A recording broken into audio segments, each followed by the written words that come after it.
Recently, I've been talking to a lot of people about getting into B-movies. You probably see me talking about it in other places. The big question I think a lot of people have been asking is what is the best introduction to the untapped brilliance that is B-movies? Can't be anything too gory, no gore, no guts, no monkey butts. Which, surprisingly, there's a lot of film with monkey butts. It's obviously Killer Klowns from Outer Space. Which I'm just going to call Killer Klowns. From now on. The name is too long to call it its full name. It's kind of perfect for its time of release. When it came out during the 80s, it was great because it was kind of this reinvention of the 50s B-movies.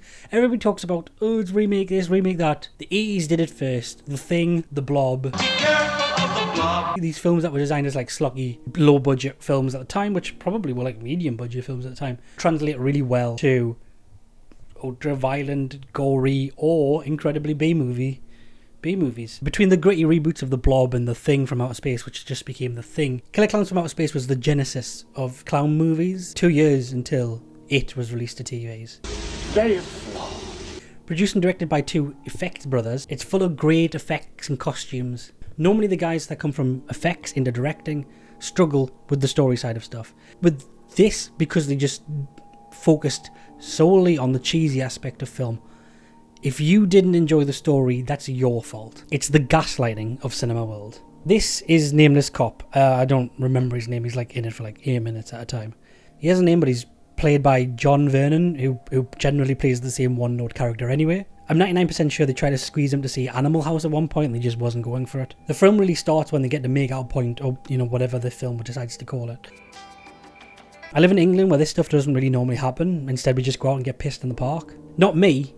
I was never invented them kind of parties. As these guys are trying to like make out, they get cock blocked by an ice cream van. And everyone's favorite frozen delight, the liquor stand. Which is actually something that does happen to us quite regularly. Although our ice cream men were kind of more known for selling dodgy DVDs out the back of their vans. These guys are best friends from apparently school, although they look about 40. Those guys, man, what the hell are they doing here? So, this is Mike Tobacco, which I presume is like a little John-esque kind of pun name, because he's really fascinated with drinking champagne. Don't you want to finish our champagne or something? And not so much into smoking cigarettes. As most of these films start, it starts with like a meteorite coming to Earth.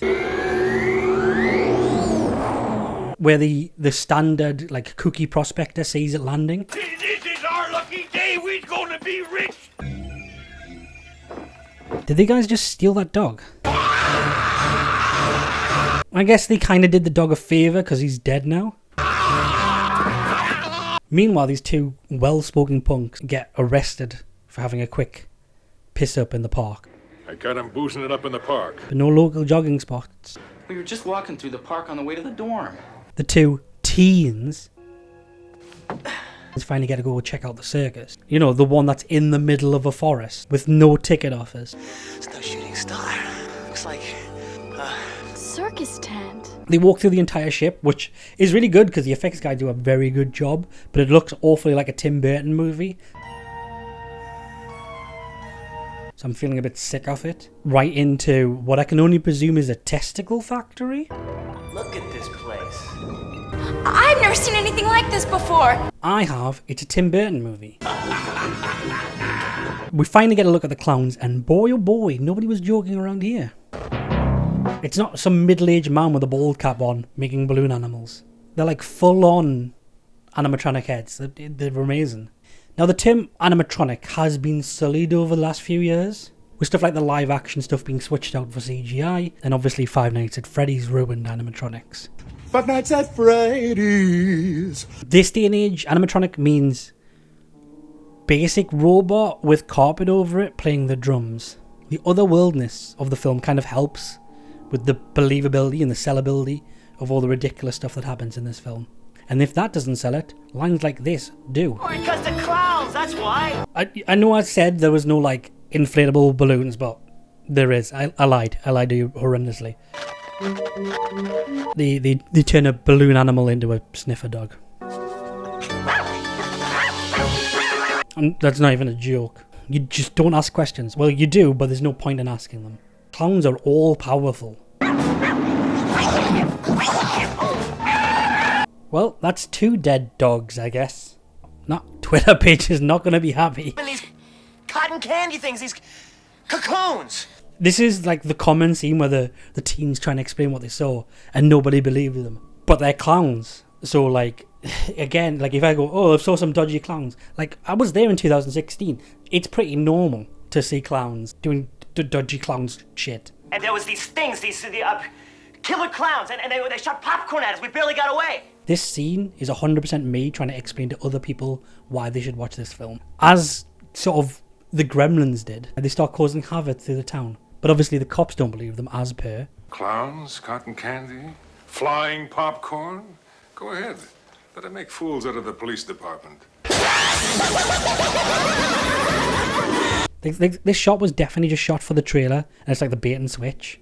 So they finally convinced Dave, the cop's called Dave, to go see the tent that's in the middle of nowhere.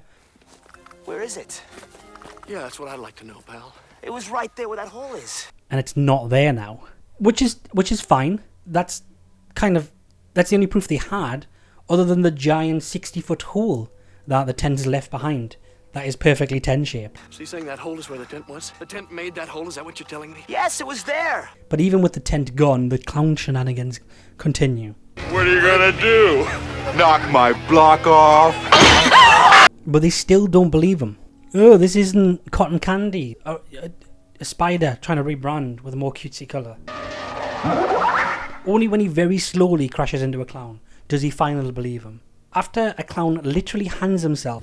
I'm supposed to read you your rights, but you're in Mooney's jail. And I use hands very loosely.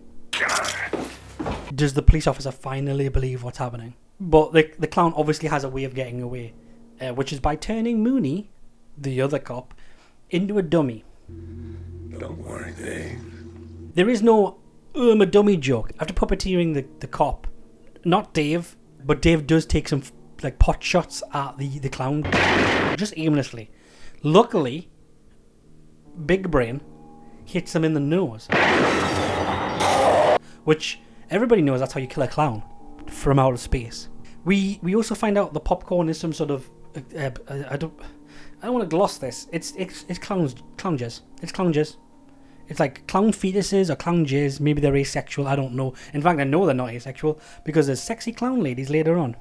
Debbie, which is the girl's name that I forgot to mention, gets ballooned.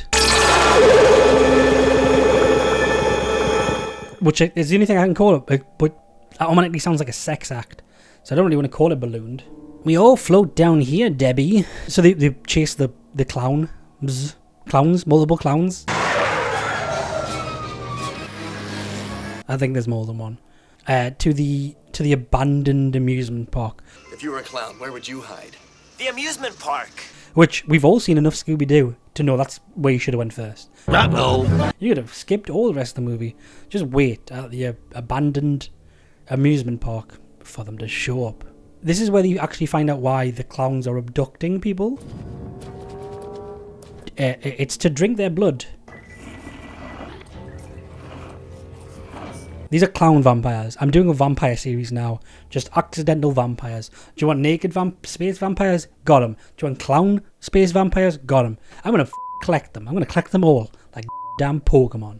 We get to see more of the ship, which includes a tunnel that has 2 anglerfish.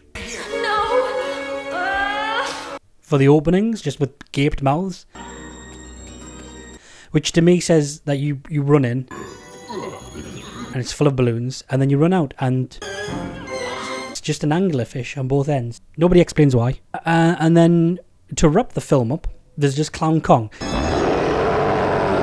Now, I thought I was very clever and called it Clown Kong, but apparently it's his official name. So I'm not that clever, or I'm as clever as the directors. So Dave gets picked up, the cop, Dave,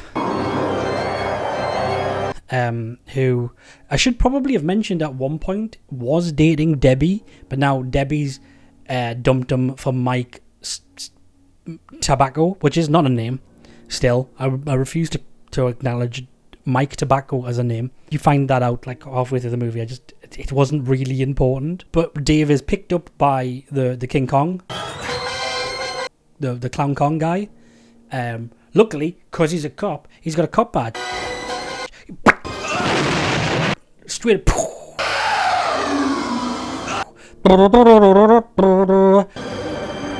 The ship blows up.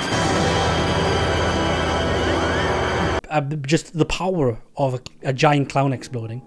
And we just presume Dave and the ice cream men, who by the way were having sex with lady clowns, so we just presume they're dead, which means Debbie and Mike get to drive off into a sunset.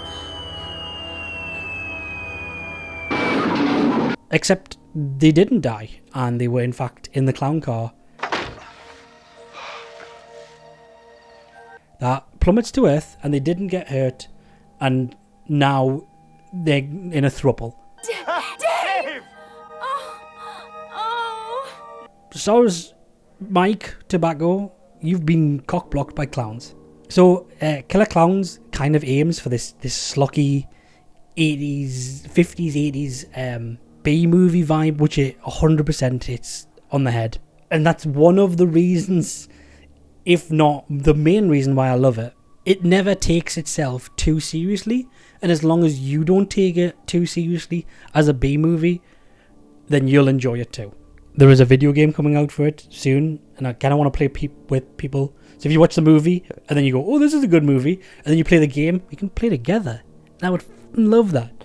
Don't forget to like and subscribe, and all the good stuff that the internet tells you to do. Thank you. I will kiss you on the lips.